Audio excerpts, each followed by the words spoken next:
বিসমিল্লাহির রহমানির রহিম। শুরু করছি পরম করুণাময় অসীম দয়ালু মহান আল্লাহর নামে। তালিবে ইলমের জীবন পথের পাথেয় বইটির বাংলা অনুবাদ ভয়েস ওভার। মূল বইটি লিখেছেন সাইয়েদ আবুল হাসান আলী নদভী রহমাতুল্লাহি আলাই।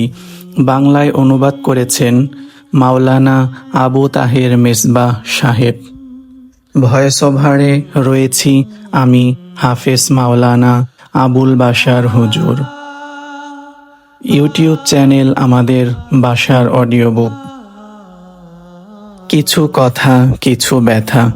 একটা সময় আসে যখন ঝিনুক সমুদ্রের তলদেশ থেকে উঠে আসে এবং বৃষ্টিবিন্দুর জন্য উন্মুখ থাকে। সেই পরম মুহূর্তে যদি সে লাভ করে এক ফোঁটা বৃষ্টি, তাহলেই জন্ম লাভ করে একটি মুক্তা। মানব হৃদয় যেন সমুদ্রের তলদেশের সেই মুক্তা ঝিনুক।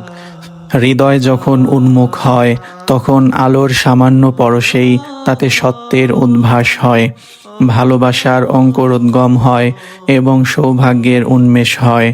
হঠাৎ একদিন আমার হৃদয় তেমনি উন্মুখ হয়েছিল কোনো আলোকিত মানুষের একটু হাতছানির জন্য।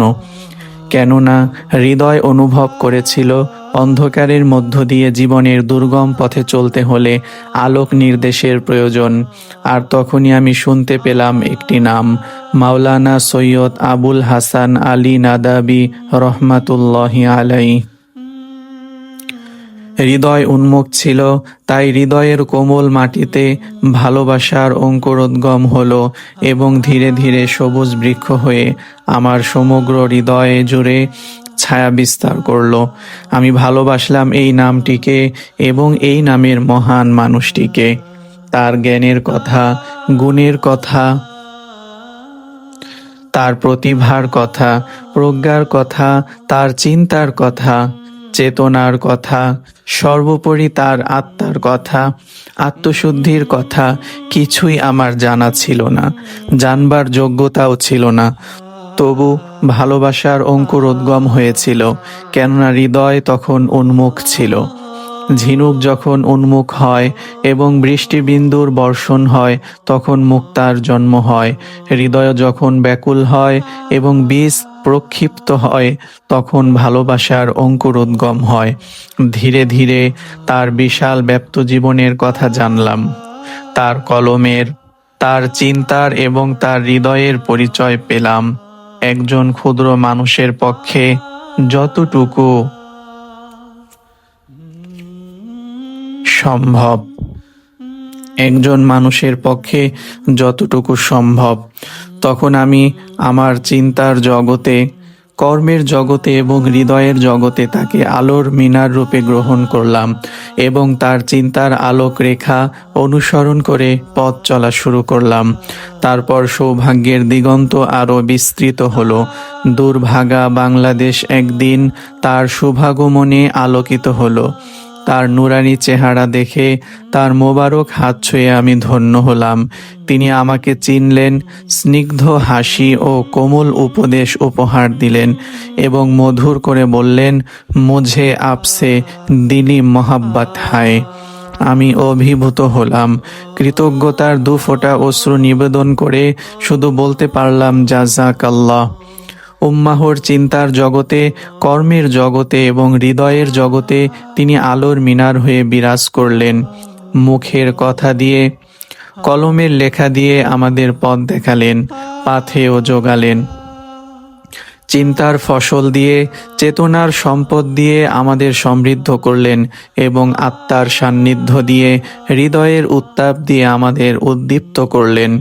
তারপর চির বিদায় গ্রহণ করলেন। তিনি শান্তির সরোবরে অবগাহন করলেন। আমরা শোকের সাগরে নিমজ্জিত হলাম। আল্লাহ তাকে শান্তি দান করুন এবং আমাদের সান্ত্বনা দান করুন, আমিন। উম্মাহর প্রতি তার বহুমুখী সুদূর প্রসারী অবদানের একটি অবিস্মরণীয় দিক এই যে, আকাবিরে উম্মাহর সমগ্র জ্ঞান ভাণ্ডার মন্থন করে এর সার নির্যাস তিনি রেখে গেছেন তার রচনা সম্ভারে। তিনি ছিলেন আকাবিরে উম্মাহর সর্বজন স্বীকৃত মুখপাত্র, বড়দের স্নেহভাজন, সহযাত্রীদের আস্থাভাজন এবং ছোটদের শ্রদ্ধাভাজন একমাত্র ব্যক্তিত্ব ছিলেন তিনি। আরবে আজমে সমান গ্রহণযোগ্যতা ছিল শুধু তার। আমরা যদি তাকে গ্রহণ করি চিন্তার ও কর্মের এবং পথের ও মঞ্জিলের রাহবার রূপে, তাহলে ফিতনা ফাসাদের এ যুগে নিরাপদ হতে পারি সকল স্থলন ও পদস্থলন থেকে। তালিবানে উলুমে নবুয়াতকে তিনি মনে করতেন উম্মাহর আগামী দিনের সম্ভাবনা, তাই তাদের সম্পর্কে তার ভাবনার অন্ত ছিল না। তিনি বলতেন, তালিবানে ইলমের কর্তব্য হল আত্মপরিচয় সম্পর্কে অবগত হওয়া, লক্ষ্য ও উদ্দেশ্য সম্পর্কে সঠিক ধারণা অর্জন করা এবং নির্ভুল পথে সাধনা ও মুজাহাদায় আত্মনিয়োগ করা। তাহলেই তারা মঞ্জিলে মকসুদে উপনীত হতে পারে সময় ও সমাজের বুকে তাদের নির্ধারিত ভূমিকা পালন করতে। কিন্তু আফসোস, আজকের তালিবানে ইলম যেন আত্মপরিচয়হীন এক জামাত, লক্ষ্য ও উদ্দেশ্যহীন এক কাফেলা। তারা জানে না কি তাদের মাকসাদে হায়াত, কি তাদের বর্তমানের কর্তব্য এবং ভবিষ্যতের দায়িত্ব। তাদের ও অন্যদের মাঝে কোথায় পার্থক্য, কোথায় তাদের শ্রেষ্ঠত্ব? নিজেদের শিক্ষা ও শিক্ষা জীবন সম্পর্কে নেই কোনো আশ্বস্তি ও ইতমিনান, আছে শুধু হতাশা ও অস্থিরতা। ফলে সহজেই তারা বিভিন্ন ভ্রান্ত চিন্তায় আক্রান্ত হয়ে পড়ে, এমনকি একসময় তালিবে ইলমের কাফেলা থেকেই ছিটকে পড়ে। এ বেদনাদায়ক অবস্থা হজরত আলী নাদাবিকে সারা জীবন চিন্তিত ও বিচলিত ও ব্যথিত করেছে। তাই বারবার তাদের সামনে তিনি তার বাণী ও বক্তব্য তুলে ধরেছেন। লক্ষ্য ও উদ্দেশ্য এবং দায়িত্ব ও কর্তব্য সম্পর্কে তাদের সচেতন করেছেন।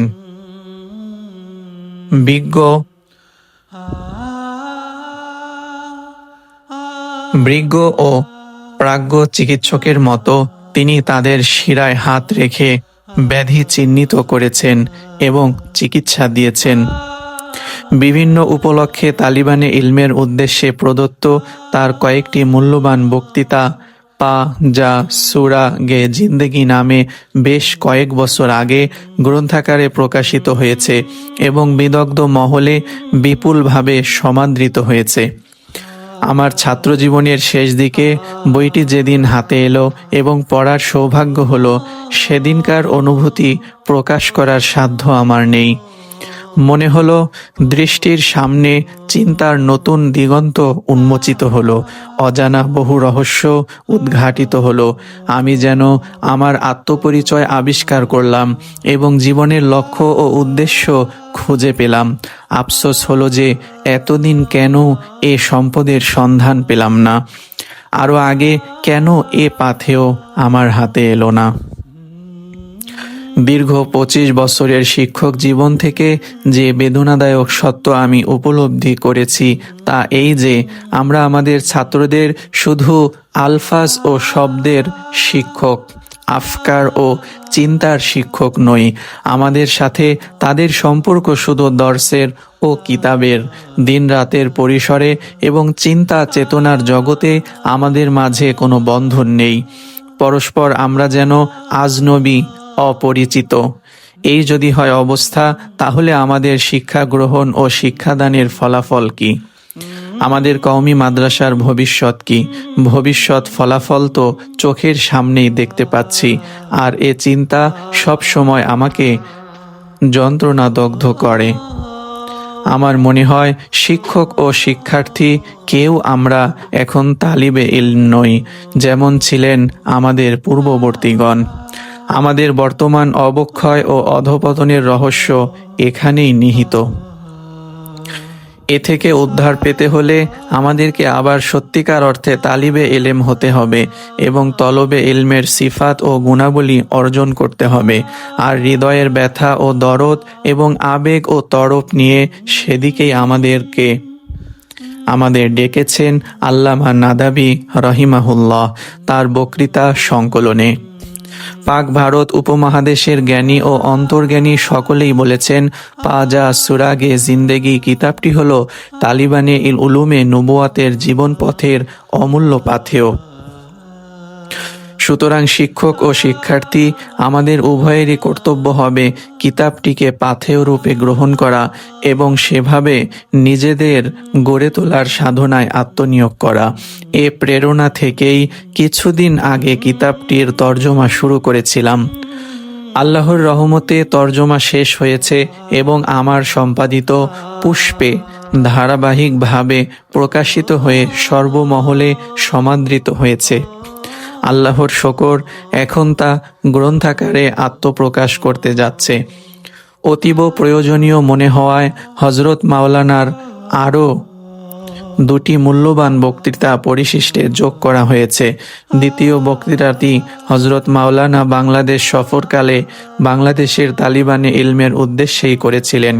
আমার যদ্দূর সাধ্য ছিল আমি শুধু ভাষার জাতীয়তা এবং শব্দের গোত্র পরিবর্তন করেছি, অর্থাৎ উর্দু থেকে বাংলায় অনুবাদ করেছি। ভাষা ও শব্দের ভিতরের যে প্রাণ ও রূহ তা আমি কোথায় পাব? তাই শুধু দোয়া করি সাহিবে কিতাবের ইখলাস ও লিল্লাহিয়াত এবং রুহানিয়াত ও নুরানিয়াত অনুবাদেও যেন আল্লাহর দান করেন। তাই শুধু দোয়া করি সাহিবে কিতাবের ইখলাস ও লিল্লাহিয়াত এবং রুহানিয়াত ও নুরানিয়াত অনুবাদেও যেন আল্লাহ দান করেন এবং আরও বৃদ্ধি করেন। ওয়ামা যালিকা আলাল্লাহি বিআজিজ। হায়, আমি, তুমি, সে, আমরা সকলে এ পরম সত্য যদি উপলব্ধি করতে পারতাম যে দুনিয়ার জীবন শুধু একবার, এ সুযোগ ফিরে আসে না দ্বিতীয়বার।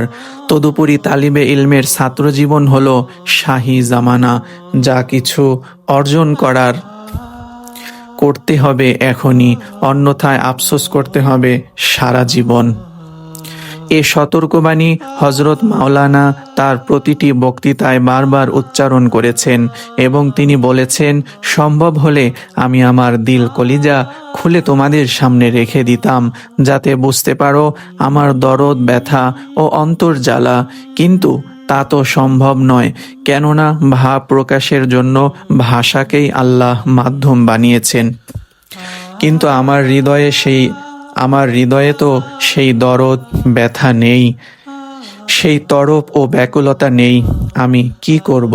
আমি শুধু আল্লাহর কাছে মিনতি নিবেদন করি, আল্লাহ যেন আমাকে, আমার প্রিয় ছাত্রদেরকে এবং সমস্ত তালেবানে ইলমকে ইলমি ও আমলি জিন্দেগির সঠিক পথ ও পাথেয় গ্রহণ করার এবং মৃত্যু পর্যন্ত মাকসাদে হায়াতের ওপর অবিচল থাকার তৌফিক দান করেন। আমিন। আল্লাহর এক বান্দা যিনি আল্লাহর ওয়াস্তে আমাকে মোহাব্বত করেন, কিতাবটি প্রকাশ করার বিষয়ে তৌফিক মতো খিদমত করেছেন। আল্লাহ যেন তাকে এবং তার পরিবারের সকলকে আপন শান মোতাবেক আজর ও সওয়াব দান করেন। আমিন। তালিবে ইলিম আবু তাহের মিসবাহ, মাদ্রাসাতুল মদিনা, আশরাফাবাদ, ঢাকা।